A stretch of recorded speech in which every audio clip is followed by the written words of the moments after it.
one of your audience and one of my audience, this is cynicism, just up front. So if we think about the election year of 2008, Diddy was probably the most important person. He started the vote or die movement. Yeah. Again, Obama. Yeah, of course. That replicated itself in 2012. 2016, he was important, but he didn't do too much. But still, obviously, that was when we saw Donald Trump take office in 2016, and then obviously the subsequent election, we saw then Joe Biden take office.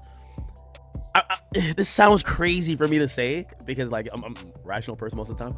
But do you think that maybe Diddy could have maybe leveraged this ongoing federal shit by maybe being either a little bit more involved or maybe offering up his services to hey, listen, Biden, at least Biden at the time, I'm gonna go hard for to get this black community to, put their vote down for the Democratic Party. And maybe not, I'm not saying it's going to indemnify him of his crimes, but maybe the timing would be a little bit different, right? Because that would be crazy, right? If the number one black person that's we're going Biden, and subsequently Harris, if that person is fucking getting indicted, that looks crazy, right? Do you think that could potentially have changed anything? Or do you believe that maybe, the advisors for these people just knew down the pipeline, hey, Diddy's fucked, don't touch him, don't go near him? Because I'm going to be honest with you, it's been a little bit alarming. He just hasn't been in front of any of these movements. And we're talking before the lawsuit. No, that's a good question. I think the important thing here, so instead of, I'm going to answer your question, but I'm also going to give the audience something to kind of think about. So I want everybody to know, when it comes to the federal level, right? Every United States Attorney's Office, special agent in charge, etc., they want to be able to go to Congress at the end of the year and be like, yo, my agency did X, Y, Z. We arrested this many people. We took this much drugs off the street. We seized this much money from illicit activity, etc. They want to be able to go and lobby to get more money for the next fiscal year to continue to have their agency operate, right? And the only way they do that is by showing stats. Law enforcement is dictated by stats, right? And same thing with the United States Attorney's offices. How many cases did you take on? How many cases did you prosecute? How many cases did you get the guys that plead guilty, right? Very important. What's the conviction rate, right? Now, with that said, knowing that everything is driven by stats and, and affluence and your ability to, arrest big targets and everything else like that, I think if anything, Diddy posturing himself from a political standpoint and saying, oh yeah, I'm going to go ahead and align myself with Biden or whatever, I don't think it would have protected him that much. I think if anything, the more clout and fame you have and the higher up you are, it puts a bigger target on you for the feds to come after you.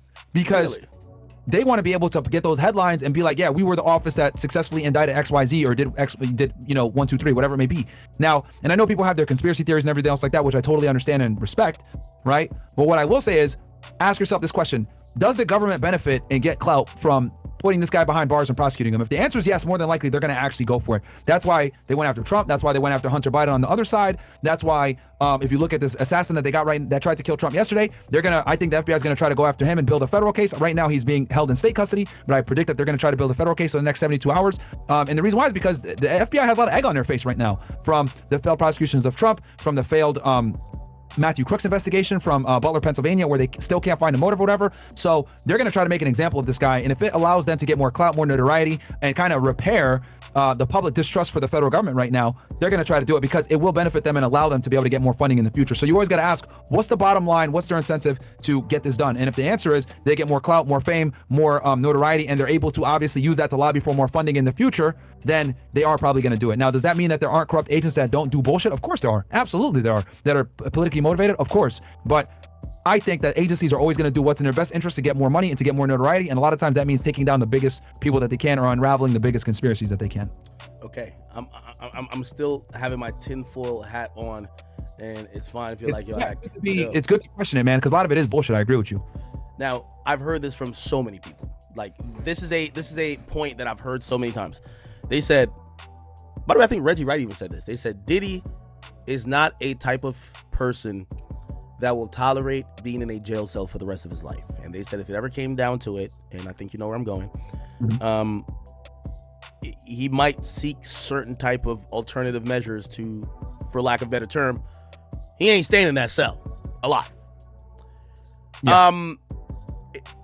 You tell me when you arrest, anyone, a suspect who's probably facing significant time, maybe the majority of their life if they're convicted, because we're still wondering how the fuck did that happen to Epstein? I thought that shit was still crazy. It's still crazy to me. Yeah.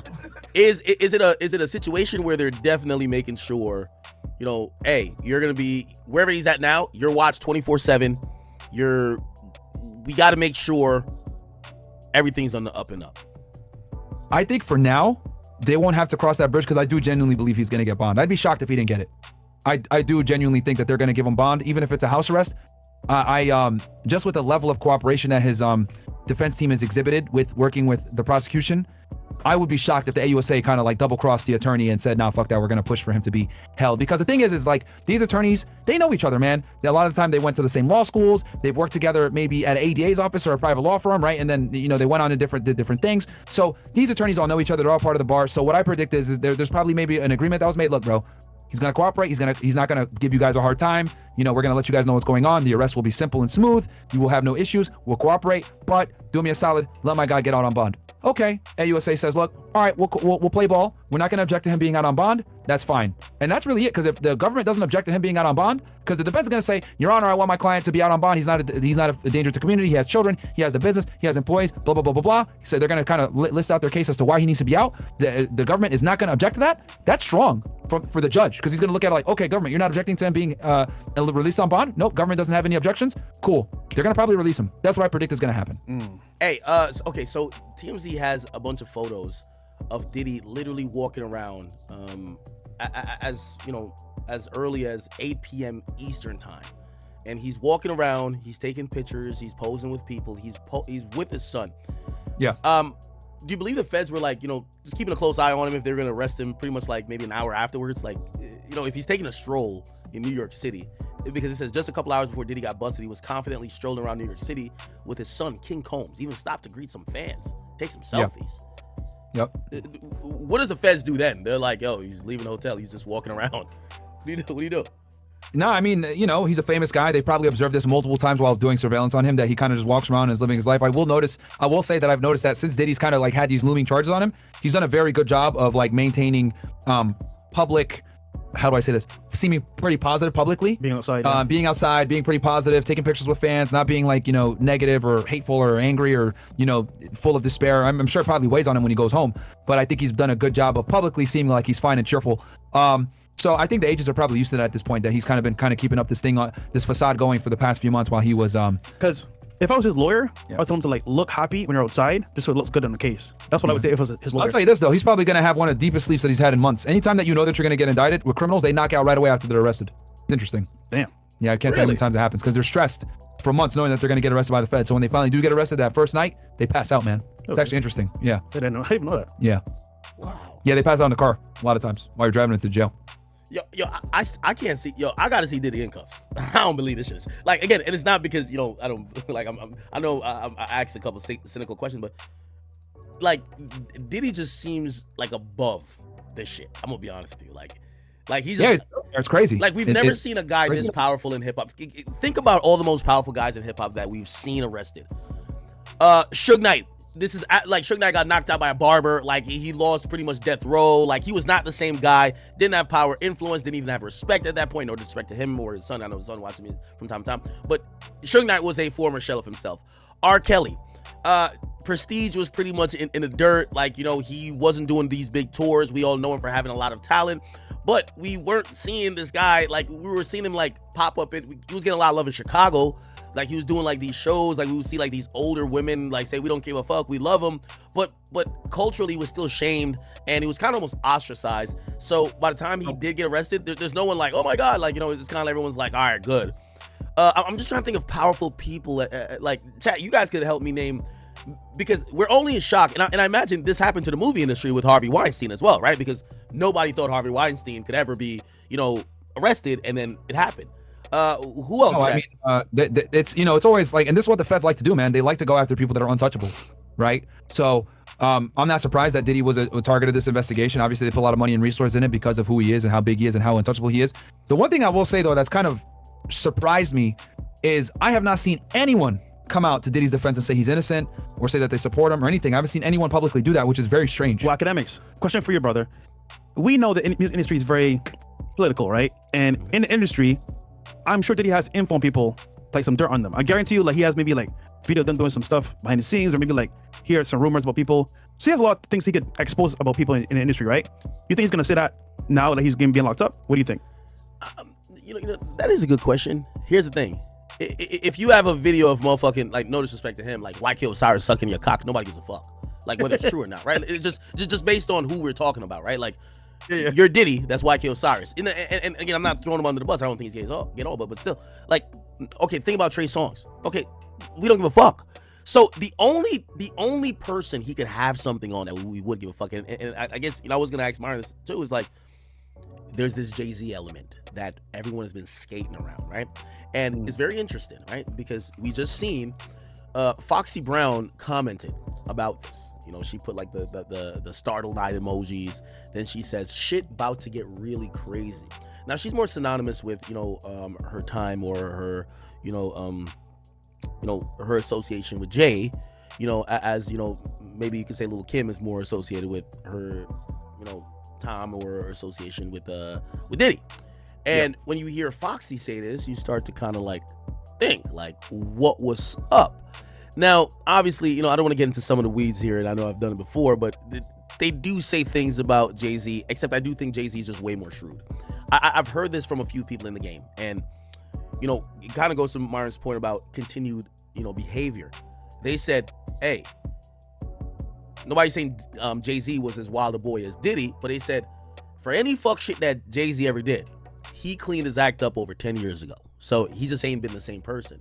And when you're not doing those actions continually, you know, it kind of probably doesn't stoke the same fire under investigators to come get you, when literally they would only be investigating stuff that's, you know, the more we go in time, you get further from that behavior. It's not like, yo, Diddy was still throwing parties last year.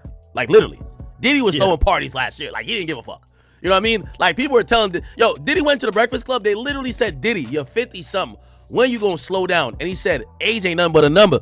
I feel young. He said he was basically giving niggas reasons why he still felt he could have all these crazy freak-offs. You know, yo, bro, it appears that Jay may have retired from any fuckery if he did do it. He was performing in a club live in Miami, right, bro? Mm-hmm. Guess what happened? After the club, there's an after party. Guess where it's at? This was like a couple months ago. Diddy's house. They think he's still living the same lifestyle. So it was like, I get what you're saying, 100%. So. Oh, boy, man. Sad shit, man. Sad shit. No, now, I'm going to be honest with you. I expect Jay-Z to go into hiding. And when I mean hiding, not actual hiding. I do think, you know, with recently, we're talking about the Super Bowl, Wayne, Drake, Kendrick. I think that Diddy is, no, not Diddy, I mean, Jay-Z is going to, again, just be absent of comment and conversation. So he's not hiding literally, but he knows when the block is hot and he knows when to fucking switch it up. And I think the block is hot now because after Diddy, there ain't no other bigger wig to get than him. And it's time for him to go. Again, we ain't, yo, by the way, ever since, and by the way, I want to give Jay-Z credit. I'm not saying Jay-Z was guilty of anything, but Jay-Z definitely knew the right time to stop doing Made in America, Rock Nation brunches, all the fuck shit that y'all used to associate him with. He stopped, well, not saying those are fuck shit, but just like all those public things, he knew when to scale it back and lay low. Diddy just never knew when to lay low. Yeah, I mean, he's been womanizing for a long ass time, man. And the thing also with Diddy that people don't know is like he's had serious problems with like drugs and alcohol. And obviously that clouds your judgment. You do stupid ass shit. And you know, now he's kind of dealing with the consequences of it, man. I mean, the dude's been on top and owning shit since the 90s, 30 years plus. Hey, by the way, if you live in Miami, you heard stories about his parties for days, bro. Everyone knows the lifestyle in Miami, and he's been living it, bro. It's just part of the culture. Hey, by the way, I interviewed Hitmaker. Shout out to my man Hitmaker, and he said something very interesting. Not only about Diddy, but he said about Drake. He says Drake needs to learn from Diddy and Jay because Drake is like 38 now, and you know when Kendrick says watch the party, you got to stop the party after a while. Like if you don't stop the party and keep it till 50, you see where Diddy's at. At some point, we ain't saying get married and have kids, but just exit stage left. I'm gonna catch you niggas later, okay? I'm gonna catch all y'all niggas later. Obviously, I don't think, and I hope Drake don't have any type of issues compared to these other people we're talking about. But you know, what do you think about, you know, maybe some of the behavior and, you know, obviously for fresh nose and sees when it comes to like, if you've been around these celebrity rappers or people who have money and a lot of power, they shit, it kind of rolls into these sexual escapades and these wild parties and these other things. is that a valid thing where it's like, yo, you gotta check out of that system or that game, or else you might get fucked? I'll say this. I've been to quite a few parties. Drake's parties are always fun, and the girls speak positive about Drake all the time. They're like, Drake is respectful, he's nice, he makes sure everything's paid for, open bar. Yo, I'm not really saying this for Drake, because here's the thing. I'm pretty sure the bitches and I'm saying bitches respectfully, if there's such a thing. The bitches at Diddy party in the 90s were speaking respectfully till it got disrespectful. You feel me? Like, again, we have to realize the time we're in, right? Like I'm pretty sure the people who are suing him in the 90s, maybe in the 90s, they were like, oh, no, this is normal. Then later. But, to your point, you open yourself up to like cases, because I'm not gonna lie, people's opinions can change. They might need some money. They might say, you know what, fuck this guy, I don't like him anymore. So you're right, this can change over time. So yeah, you're right. Hosting these parties could open you up to like. Not only that, you're like drunk and fucked up. Like when Diddy was beating Cassie in that video, like he was drunk at the time. You think it was all that Ciroc? Yeah, he was drunk as hell. Like when he attacked her at the hotel, like, and then we all saw that footage. That's fucked up, He was drunk as hell. But you do crazy shit like that when you're drunk and high, man. Like, yo, bro, this is why I thank God that I don't drink or do drugs, bro. Yeah. Real talk, man. That shit will set you up for failure, man. Yo, keep it a bean. Yeah. If Drake held a party and invited you, will you pull up? Don't cap, bro. No, of course I would. Yeah, no, I would. No, party. Yeah, We're going, right? Yeah, here's the thing. I think my commentary about the Drake thing is this. And it's gonna be a little bit nuanced. I know my audience is gonna hate me for saying this, because they want me just to be like, yo, monsters are monsters. What I think is that hip-hop culture glorifies and allows certain shit that is sometimes super gray area. And the more you indulge in some of those things that you might think like again, and you know, I'm not trying to jump on no fucking sword for this guy Diddy, but like, I don't know if Diddy thought what he was doing was like super evil, or he thought that, oh, that's what we do, I'm just kind of a little bit extreme.